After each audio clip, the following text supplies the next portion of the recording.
నేను ఓన్గా hair cut చేసుకున్న బ్లాగ్లో పెట్టిన చూడండి. ముందర హెయిర్ స్టైల్ వేసుకొని ఒకరోజు చూపించాను కదా, అట్లా వేసుకుంటే ఇట్లా ఉంది. యాక్చువల్గా నేను చేసుకున్న హెయిర్ కట్కి క్లిప్ మొత్తం సెంటర్లో పెడితేనే బాగుంటుంది. అది ఇలా పెడితేనే బాగుంటుంది. ఆ టైప్ హెయిర్ స్టైల్ కావాలంటే చూడండి. ఒకరు అన్నారు చాలా ఈజీగా చూపించినారు బాగుంది అనేసి.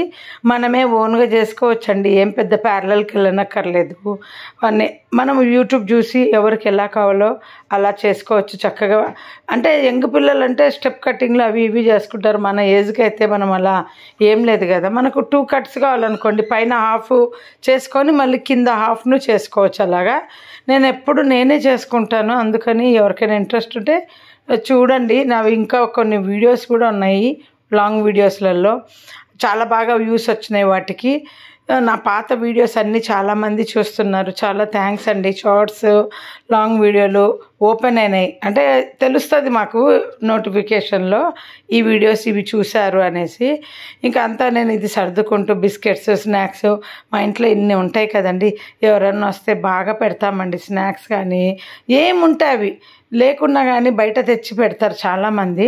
కొందరు ఉంటారండి ఎంత డబ్బులు ఉన్నా కానీ ఏం లేనోళ్ళలాగా అట్లా ఒక్కొక్క మనిషికి ఒక్కొక్కలాగా ట్రీట్ చేస్తారు. అంటే రిలేషన్స్ కావచ్చు, ఫ్రెండ్స్లో కావచ్చు. అది దానివల్ల ఏమవుతుందంటే ఎప్పుడైనా వాళ్ళు మాట్లాడుకున్నారనుకో, మేము పోయినప్పుడు ఇలా చూసింది అంటే వాళ్ళు మేము పోయినప్పుడు అట్లా మాకేం చూడలేదే అని మాట్లాడుకుంటే అప్పుడు అర్థమైపోవాలి మనకు. అంటే ఒకరు ఇంపార్టెంట్ లేని వాళ్ళు అని. ఎప్పుడు అలా ట్రీట్ చేయకండి.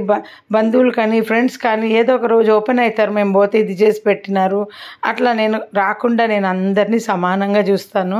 ఇంటికి వచ్చిన ఓను వాళ్ళు కానీ, గంట కోసం వచ్చిన వాళ్ళు కానీ అందరినీ, వచ్చిన వాళ్ళకి షాక్ అవుతుంది ఈమె ఇంత బాగా పెడుతుందని. నాకెప్పుడు షాక్ ఉండదు, ఎందుకంటే అందరికీ సమానంగా తిండి పెట్టడంలో తప్పేముందండి. ఎవరి సొమ్ము వాళ్ళ దగ్గర ఉంటుంది, దానికేముంది.